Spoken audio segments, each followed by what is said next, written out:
What's going on, everybody? Welcome back to Smack. Thank you for tuning in. Hope you enjoy this video. If so, please don't forget to leave some love, share your thoughts in the comments below. And now, enjoy the show. Hi there, my name is Atul Chopra. I'm the founder and CEO of FreshOn Table, a local catalyst making a huge impact in the UAE market. I'm happy to be here at SMAC discussing my journey, sharing some of my experiences, and hopefully making an impact on you guys.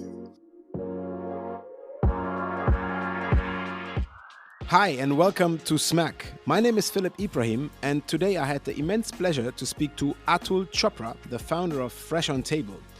He told us what the harvest on demand model is, why yoga is giving him the perfect balance, and why his wife doesn't allow him to drive a car. Enjoy the show. Atul, super happy to have you on the show today. I'm super thrilled. We had an amazing pre-call. Probably we can share some insights of our story a bit later, because you really surprised me by dropping the name of my stepfather's company from the 80s on me in our pre-call. So you really had me off my shoes at that moment. So I'm super thrilled to have you on the show and speak to you a bit Thank you for about having what me you do. over. Yeah, thank you for having me over. Hey, first and foremost, where are you now and how warm is it? I'm in Dubai, and this is one of the best times of the year. And believe it or not, it's the mid 20s centigrade. So we always look forward to these days. I would immediately come over. Next time we do it live, because we're in You're Germany and very it's gray welcome. and rainy. Hey, Atul, probably to start off a bit, when we did our pre-call, you shared a lot of your way already and of your career path, but usually we start at the beginning, but in this kind, I want to start at the end. So today, what you're going to do is really you're making a difference with your company. Can you share a bit what your company is doing and how you came up with the idea or how you started it? You know, uh, so this was somewhere around the 2018, and we were given a brief by one of the leading mobile operators in France to come up with use some sort of technology or some sort of a platform which can really propel the data usage. And one of the smart guys in my team said, "Hey, why don't we do something around agritech?" Uh, Hmm. I said, "Sounds good." And then we did some further digging. Now, if you know of Paris and if you know of Montmartre, which everybody knows, one of the use cases is there's a lot of small chef-owned restaurants in Paris, in Montmartre in particular, and these chefs always strive for ordering fresh produce. But the problem is because typically, they close their establishments well past midnight.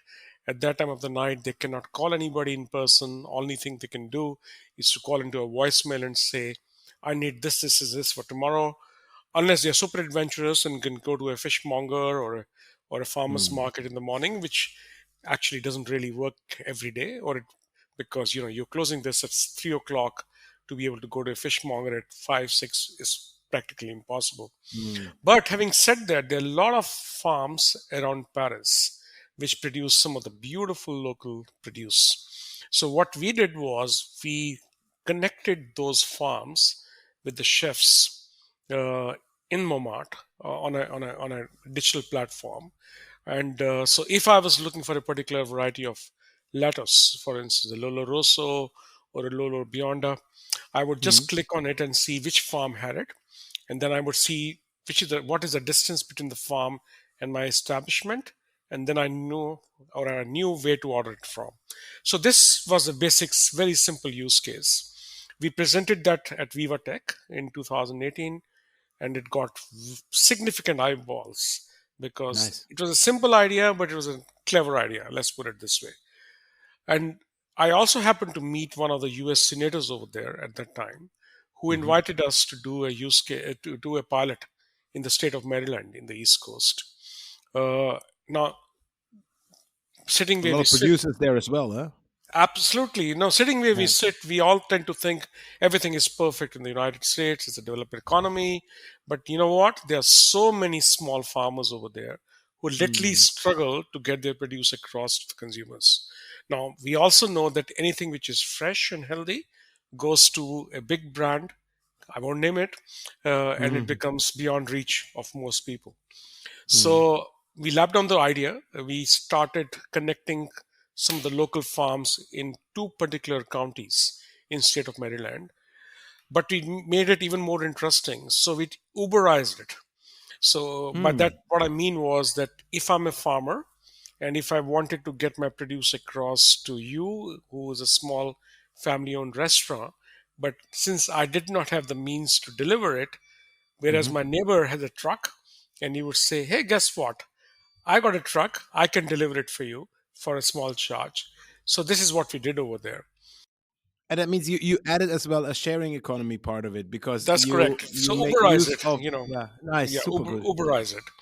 Uh, this concept was working very well. And then, I've been a UAE resident for a long time. And one of my flights back from New York, I read this whole mission statement of the leadership over here as to how they were recognizing food security as one of the key pillars of this country's growth and stability.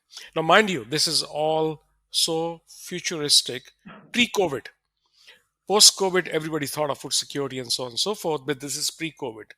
Now, I got Mhm. so fascinated reading that.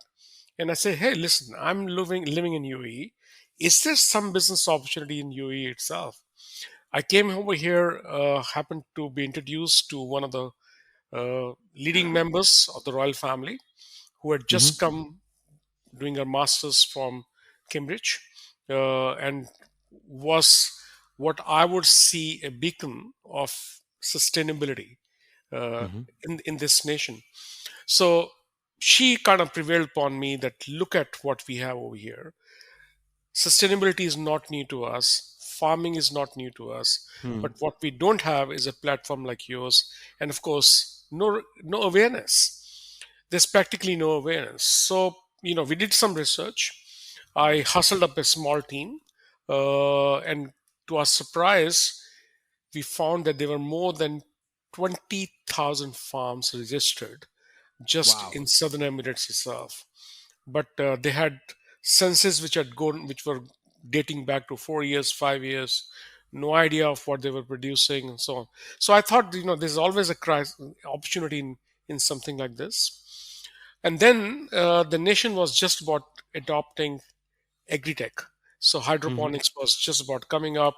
So, for instance, where I am right now in Dubai, almost in the center of Dubai, within a radius of, let's say, 5 kilometers, we would have at least six hydroponic farms here right now, producing Wow. beautiful lettuce and leafy greens and tomatoes and so on and so forth. Uh, Fish farm back had just started in 2019, and this was an, again an epic example of how technology as an enabler can actually have you produce salmon and hamachi right in backyard of Dubai. So we But reached it's out to them. crazy because it's nothing you would think of if you think about Dubai. Everybody thinks of a desert. You know, you think We about have a sand and hot saying. sun. We have a saying in Dubai: "Nothing is impossible." Yeah.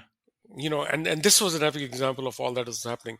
Anyways, to cut a long story short, We're tourist experts, and for us, we always say if you look into how to make something out of something. I mean, the UA and Dubai, and the whole, let's say, Middle East in the widest sense, they recognized early that there will be a period after the oil.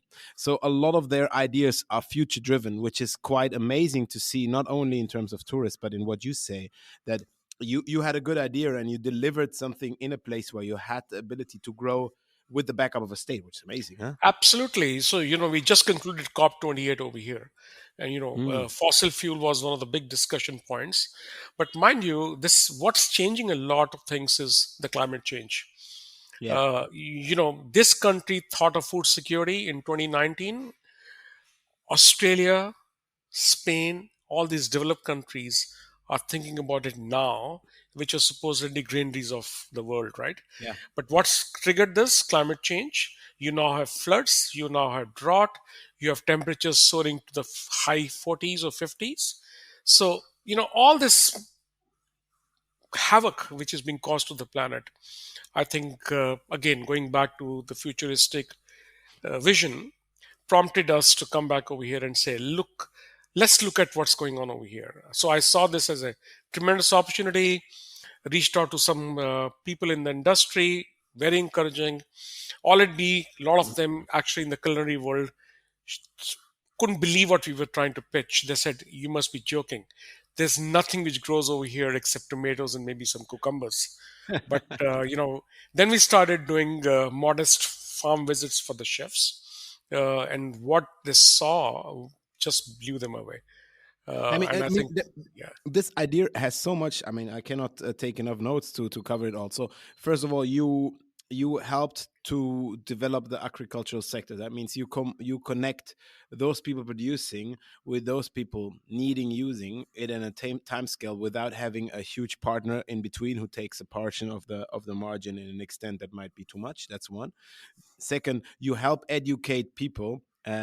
What can you produce? I mean, knowing myself, I'm a hotelier, so I know sometimes it's super helpful if your chef knows what he has on hand in order to prepare a menu that's not only bearing all the standards, let's put it that way, but on the other hand as well, using local products. Everybody wants local products in his menu. and And since you come yeah, from the domain, you know very well one of the big issues is inventory. No chef wants to keep yeah, inventory of fresh produce. Now, this country absolutely. imports $3.5 billion of fresh produce, just fruits and vegetables, every year, which is 90% of its requirement. So And that's imagine. even more expensive because if you have to bring it in, I mean, there is a transport cost included. Oh, and then COVID happened, and COVID Yeah. was a wake up call for everybody. Look, you can't rely on the supply chains; they are so disruptive. So I remember the first time I knocked at the door of one of the big hotel chains over here. I was literally shooed away colloquially, and they said, Hmm. "You must be joking." And then once I did the visit to the fish farm and some hydroponic farms, and they visited the greenhouses, and they were just blown away by the variety of produce which was coming. Anyway, looking back from now till from then to now, it's a complete revolution. We produce the best varieties of leafy greens on the vine, strawberries, figs, blueberries, beautiful cage-free eggs, poultry, local It, seafood, just about everything. Yeah.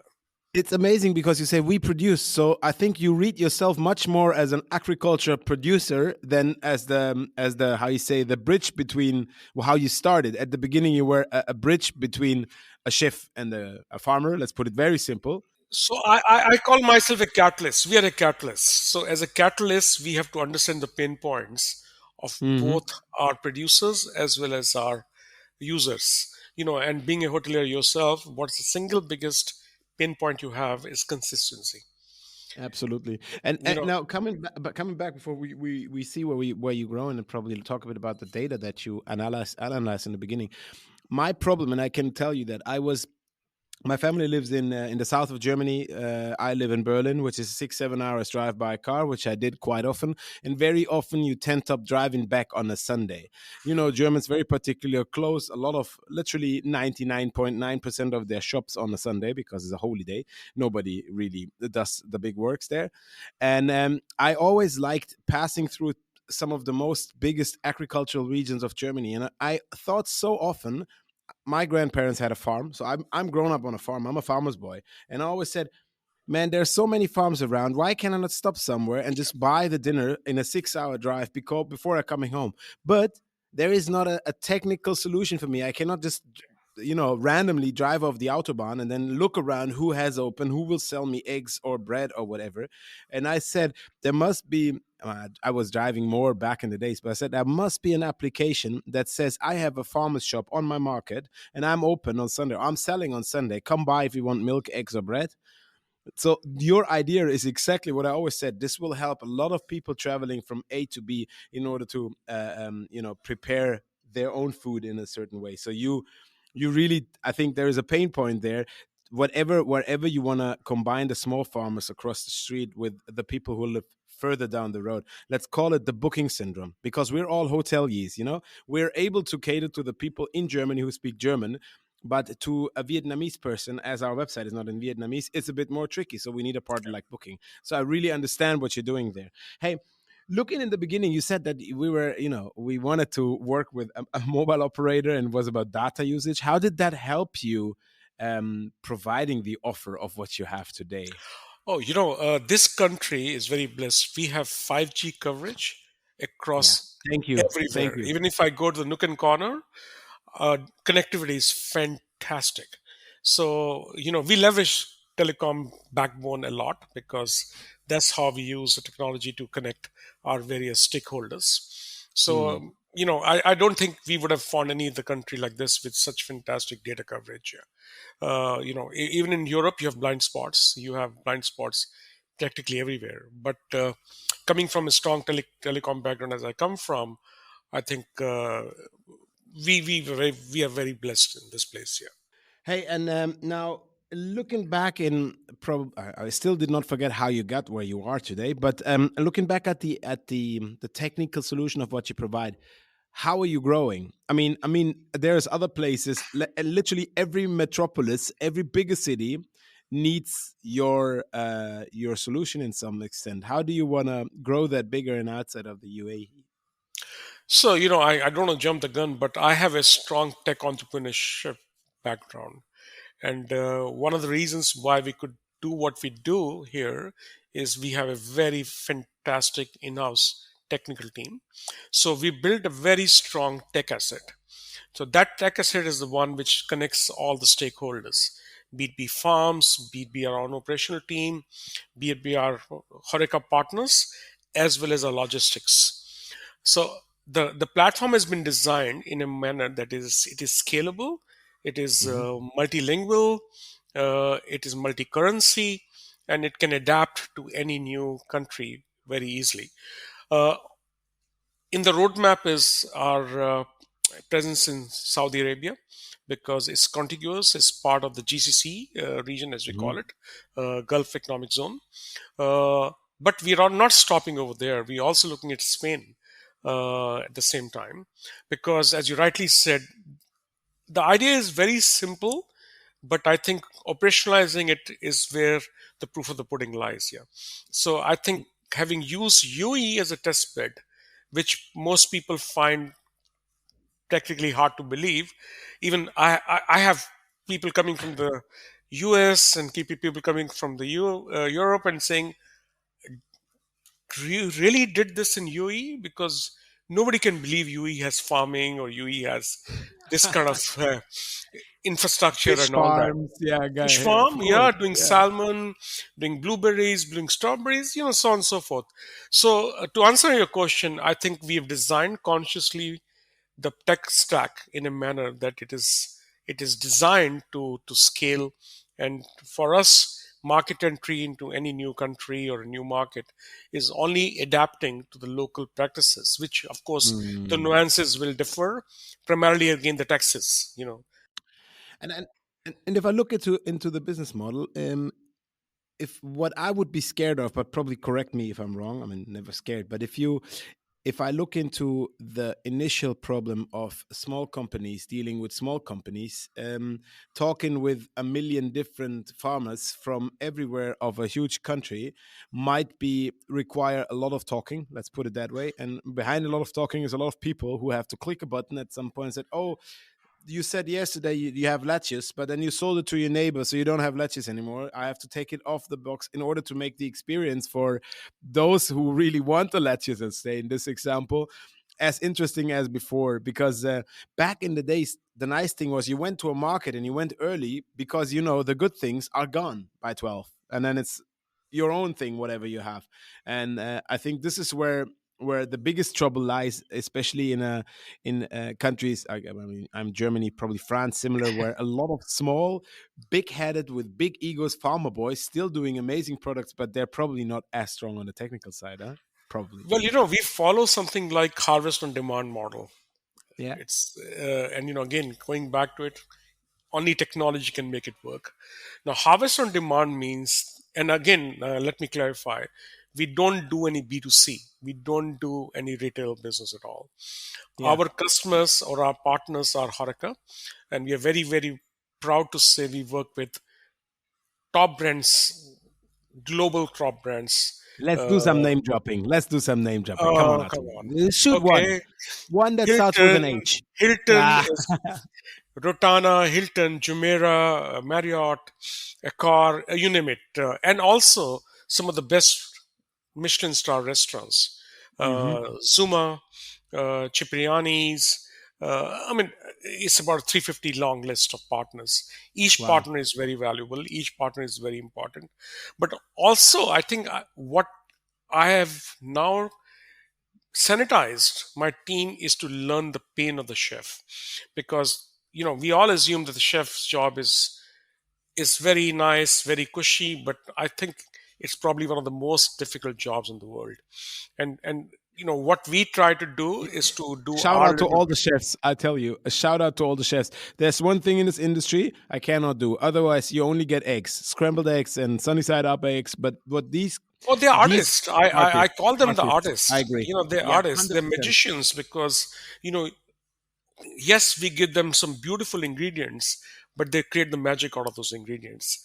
And and I also say that you can do wonders as a chef if you have good ingredients, but you can also fail if you have bad ingredients. So it's in harmony, and that's where we play. So harvest on demand model means that you order by a certain cutoff time on the platform, and that is shared then with our farm partners, and the farm partners will then deliver that produce, or we can collect it from their farms into our consolidation center. It goes through all the quality checks. A basket is then created, and our fleet takes it over for last mile delivery. Now we use IoTs for constant monitoring of temperature and humidity. We use GPS to give a complete visibility to the chef at any time where the truck is, when will it be delivered, the ETA, and so on and so forth. And above all, for the consumer, is an ultimate experience of complete transparency on traceability. So you know exactly which farm is the produce come from, what time it was harvested, and what time it came on the table. And we have an That's SLA of amazing. like 6 hours. 6 hours SLA, by the way, from the time it is harvested to the time it is in kitchen.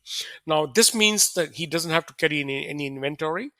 He keeps only what is required for the day, and next day, he orders fresh. And for each produce, we have a backup of 3 to 4 farms.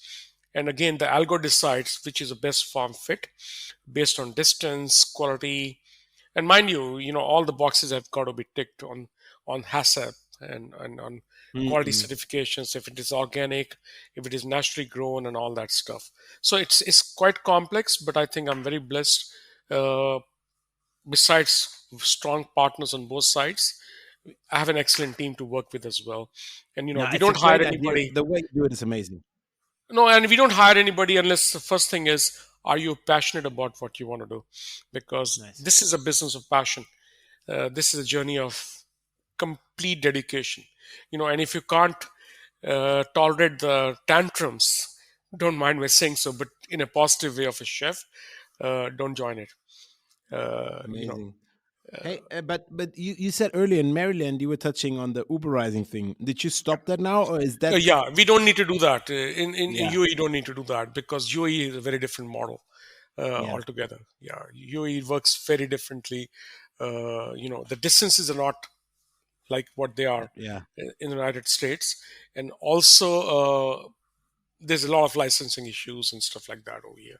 So we're But happy it's good having our that own you team know here. the experience, because I could think Yeah. about that. This is really for other countries probably more the game changer than the rest. For instance, in Spain, we are toying with electric vehicles as well to cut down Nice. the carbon footprint further. In UAE, it's not so far there, but as and when it gets introduced, we are in discussions with our partners. We'll be the first one to adapt. And I'm pretty sure with the names, everything that you were dropping, IoT, algorithms, delivering with drones and robots is something that is easier to adapt for your company than probably for any others that I would know. You bet. Uh, we're doing many things with our partners, cutting down plastic, Wow. cutting down paper, seeing how the whole packaging is very eco-friendly. Cutting down the waste. And by the way, one of the things we've initiated to complete the loop, as we call it, is recycling the coffee waste. So the coffee waste which gets wasted by our cafes and our restaurant partners, we give it back for composting to our farm To the partners. farms. Super Yeah. nice. Hey, this amazing. Do you tick every box, man? Atul, I'm quite scared to ask, but if there was there one thing where you really think that was out of this a million amazing ideas and parts of what I do, this was probably I don't know. This I could have avoided. Is there something that comes to your mind where you said, "Nah, this was not the best, the glorious ideas of all"? No, look, I'll be honest with you. There's nothing called perfect, but we strive for perfection. Yeah. We all strive for perfection. I wish that we had more local produce. I Mm. wish we did not have those 4 really harsh months when anybody, even me, can melt. And even we have the temperatures and the humidity is rising to a level where it's a challenge for all the farms. Mm. So there are challenges in the business, and that's where we are sitting But in. but these challenges that you're mentioning, you are working against them by changing, Yes, by so being that's very that's a habit. sustainable. Yeah. Yeah, that's a habit. Yeah, but there's still not everything can grow hydroponically or in vertically. Yeah. I personally, for instance, love the vegetables. The the carrots, baby carrots, and those exotic sweet potatoes, and they still can't be grown above soil, as you know, and I got you. that's a challenge. But guess what? We are also working closely with some R&D institutions over here who are Hmm. trying to develop beautiful, what we call desert crop. So this means this are uh, vegetables which can be used with saline water, Okay. using all the saltiness in the water, and still has a nutrition value. So Hey man, you're pushing the boundaries, man. That's really amazing. And you said earlier, it's a bit you don't hire people who don't have the business, the it's a passion for passion. the business, and that this is a journey of dedication, which I really really love. Looking a bit on your journey, looking a bit back, and I know the answer already, which is great for me, but uh, it does not it would probably not be the first guess of everybody what you did prior to this passion of food and the food industry, because I know and I mean it's good, but you were a banker, so money and Excel sheets is where your home is, but now you traded it for soil, water, and baby carrots. Amazing. How did you end up there? Well, yeah, a couple of things. I think the banking taught me discipline with the numbers. Hmm. It's that when you develop a plan, you got to respect it. Having said that, I don't believe in 5-year plans, because on the numbers, especially, because no plan can be a good plan if it is. You can have say I can predict what's going to happen in 5 years. At the same time, I was traveling back in the days, almost 20 days in a month. Mm. And one of my passions has been to always try street food.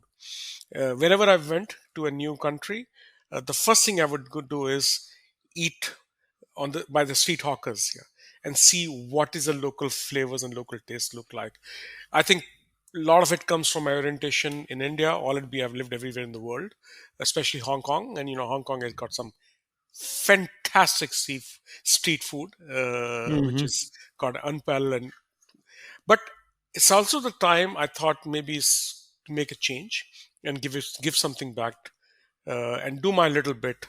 All it be very modest in trying Mm. to do what can be clean food, or what can be giving the farmers their dues, and also minimum emissions, maximum nutrition, because Hmm. food miles, as you know, contributes significantly to the global warming.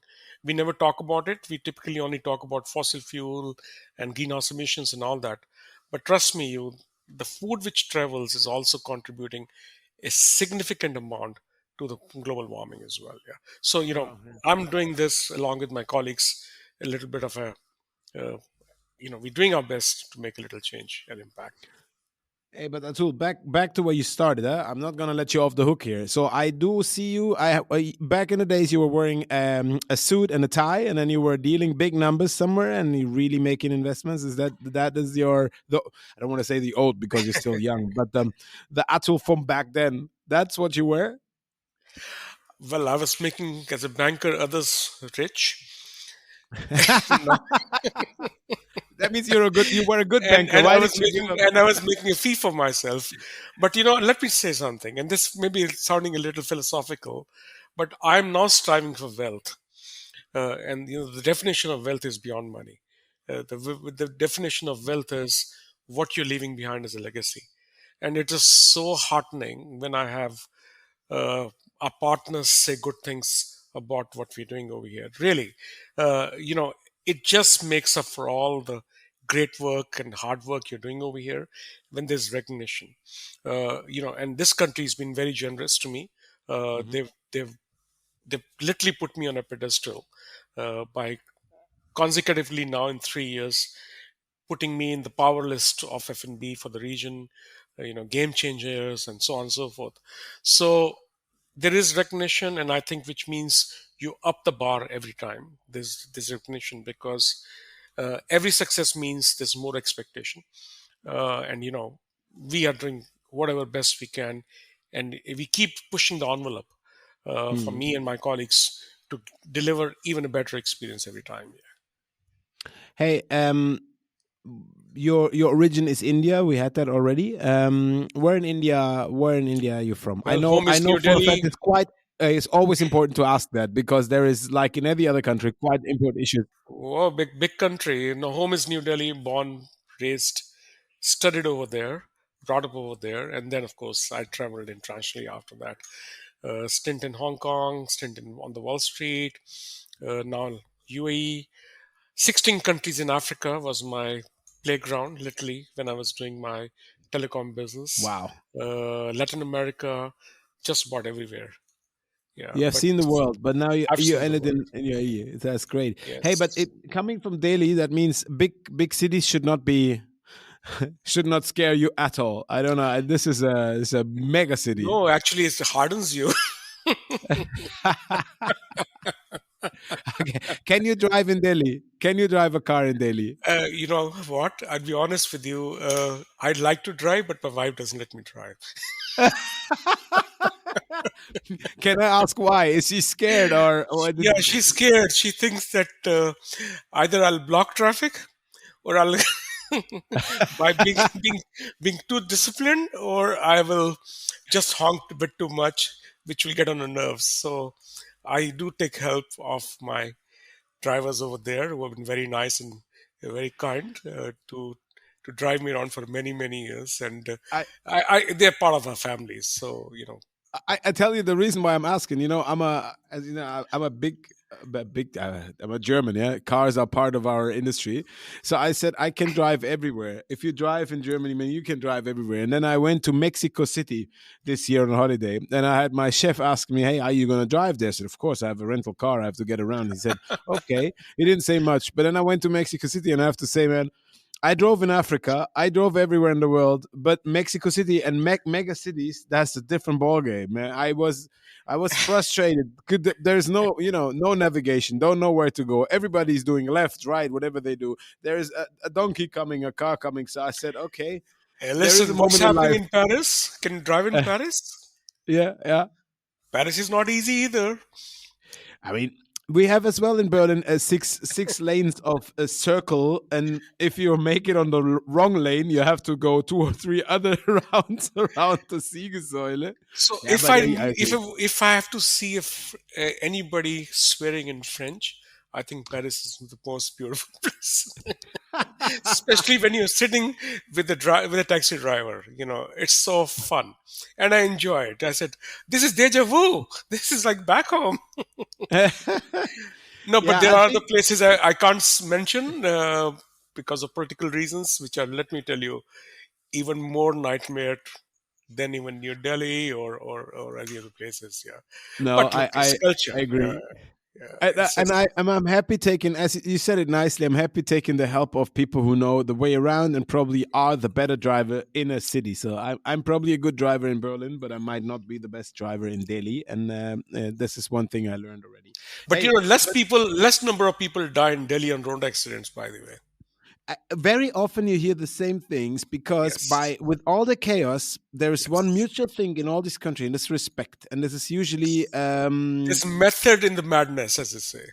method in the madness drives it. Very that is a good description of whatever I saw in the world. That's crazy. Hey, now looking in, you said earlier you were traveling quite a lot. If you look into all the travels and destinations that you were aware, what do you think makes the difference in a good hotel or restaurant today? Well, let's take away the product, because obviously this is your home game. The product has to be good, and the delivery has to be good. But when you enter somewhere, what really think makes you feel amazingly welcomed in a hotel or restaurant? I think the first thing I like to see is local people, because Mm. you really, one of the things which travel teaches you is respect for cultures. So if I'm, for instance, checking into a hotel in Africa, let's say in Addis Ababa, for Mhm. instance, I would really love to be greeted by an Ethiopian, Mhm. because I would really like to see what the hospitality means to them. Yeah. And most of the time they are all young people who are trying to put their best foot forward to make you comfortable, and give you an experience that you're welcome in their country. The Mhm. next thing is, of course, you really want to check these days is internet connectivity, which is so important. uh, and then, of course, what you need is a clean, good bathroom and bed. That's all. I don't look for anything fancy. I have stayed in the fanciest of the hotels, but I think it's a waste of money now. As an entrepreneur, I'm obviously very frugal as to how spend my money. But I I remember this particular hotel chain, which is now across Europe. It started with Amsterdam, and they started a hotel in containers. So Mhm. the whole construction was done in containers, and all they did was give the and the persona is obviously somebody like me, who's a businessman or an executive who's just going into the hotel practically for sleeping and maybe for some connectivity. So they did give, all they give is a beautiful, comfortable bed, a great internet connection, and a nice toilet. That is it. And they don't charge you a bomb for it. And in the lobby, it's very friendly because it's very social. So Mhm. you have those big social tables. You can grab a sandwich, or you can grab a sandwich, coffee, and guess what? Interact with fellow travelers like yourselves. Yeah, and a Mhm. working bar at the lobby itself. That is all. Mhm. Nobody's got the time to go to a fancy restaurant in a hotel, when you're traveling on business, especially. It's a different thing when you're entertaining someone, so then you would really like to do it outside the hotel. But for me to tick the boxes is connectivity, how you greet it, how you've made comfortable, how you made welcome. And again, I come from a country where these things are taken for granted, frankly. Mhm. And the case studies around some of our hotel groups, which I share often with my Mhm. colleagues over here, as to how they take the whole hospitality to a different experience and different level. Yeah. I like what you said, and I think put a bit more focus on it. One of the biggest troubles is you want to run a hotel, and you want to run a restaurant for everybody, and very often I see this being a big issue, so or as well a big difficulty. So one of the things that we're battling with is experience. We want to create an area, an atmosphere, or a program where people immediately have the possibility to link up with other people and then spice this with food. And the difference is a restaurant where you link through food and spice it up with probably cool other people. So I think the approach, and looking at a lot of these huge hotel chains today, I worked 18 years with Accor. I really love them to bits, but we always had the same trouble on the purpose of somebody. You have a hotel guest who wants to eat something quickly. You usually don't have somebody who comes in for the experience of my fancy Mercure or Novotel Le Jardin restaurant, which is a good restaurant, but it's for those people who want to have it quick, easy, and simple. And if I look into real restaurants, what they want is the restaurant itself is the driver for Sure. the coming in. And so, whatever you said in the beginning, that for a chef, it's quite important to know the product and to be very combined to what you produce. That's a difference to those quick serving Look, food I'm restaurants. no subject matter expert, of course. You're much more enlightened in the industry than I am. But Mm, one of the things I keep telling everyone is it's time you did a differentiation, because it's not that all customers are same. For super good. Yeah. instance, I may be super conscious about sustainability. Somebody else may not be. So if you tell me I will serve you cage-free eggs, I will serve you clean food, but I may be charging you a little extra for it, I won't mind at all. Yeah. Whereas somebody else may say, no, I don't give a damn. I'm so conscious, I don't even mind. I haven't have a hassle or I have a problem, even if you asking me to pay 10% more. I think it's about time we brought this segmentation. It's very important, and especially the Generation Z in Yeah. particular is very conscious of what goes inside their body. Don't overcharge them. And again, I don't believe that clean food needs to be expensive. Not at all. It's Mhm. been made expensive by the traders. It's been made expensive by the supply chain's complexity. And I think this is one of the things, as I said earlier, we try to do our bit to make things so simple that the margins are always so transparent that nobody minds paying for what they're getting here. Super interesting what you say. And you're touching probably. Let's use the last part of our conversation. One of the mega trends we always said is sustainability. I think it was on our back for good reasons for the last 10 years. Let's don't over exaggerate, but sustainability has been around a while and has been with us already a while. And you said it correctly. The Gen Z is quite concerned and quite serious about what goes in their body, but as well, who are they gonna be identified with? Who are they working for and why are they working for? At the same time, and it's quite interesting, probably discussing it. I was on a panel the other week, and I said a lot of these things only apply to the more educated bubble. There is no judgment there, but for somebody who has time, power, and the ability of decide what you want, this is those people that we are seeing as a target group tomorrow. But there's a huge amount of people who unfortunately might not be able to have the decision be made. They can not nor either not afford it, or they don't know about that specifications. And one part of our, not only industry but as well of our generation, is we have to lower the gap between the very well-educated generation set that knows what they want and those people who might not know what they want. And I think what you do there to build the bridge is amazing, because you're not only helping the farmer and the farmer families, which for a fact very often might not be those traveling to fancy restaurants, hotels, or other things all the time. I worked in Chad for a year and I saw that life. So closing the gap and making sure that both of them having a part of the pie, that's what probably is a good prediction for the future. Absolutely. And I think, as I said, good food doesn't mean it's expensive. Yeah, yeah. You've lived in the farm. Nobody in a village or dies of hunger, because the nature Good point. mother takes care of it all, because there's always food to eat.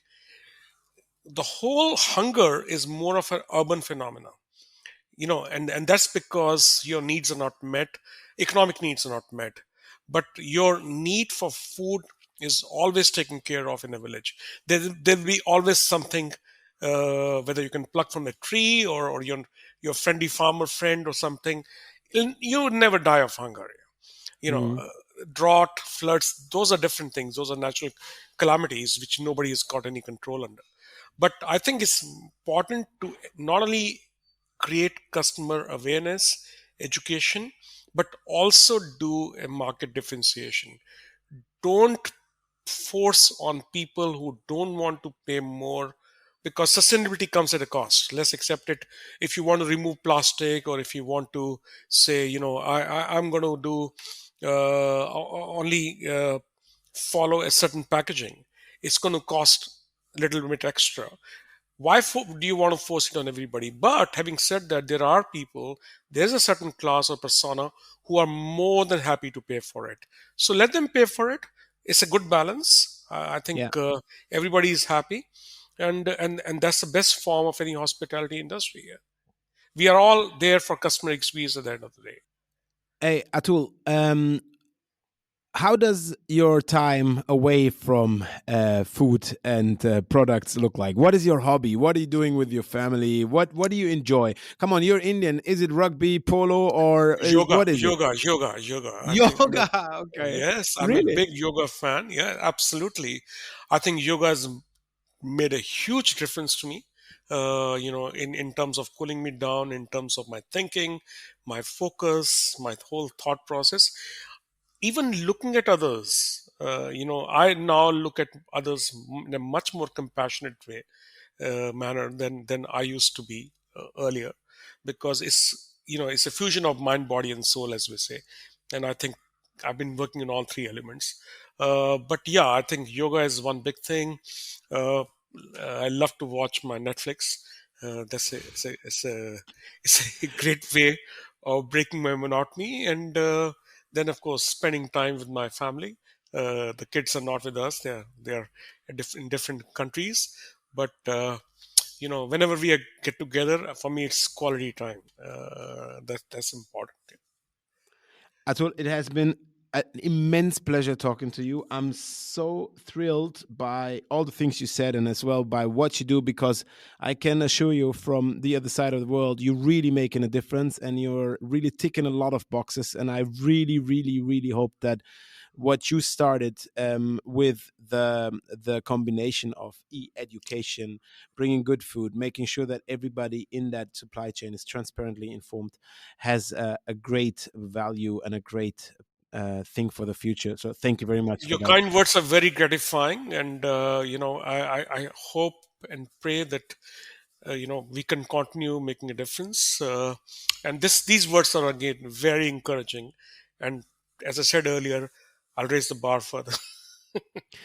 Great. See you in Berlin soon. Thank you very much, and Atul. and And Dubai, and likewise in Dubai, come experience what we do over here. I would love to show you around the magic which is being created in this country. Vision, execution, capital, all three things making it a wonderful place on the planet here. thanks, Atul. Take care. Thank you for your time. Thank you for having me over. That's it for this episode, everybody. Thank you for tuning in. Don't forget to share your thoughts on this episode and everything else that is going on at Smack with us by checking out our website at smack.media or connect with us on LinkedIn, YouTube, or Instagram. We'll see you next time.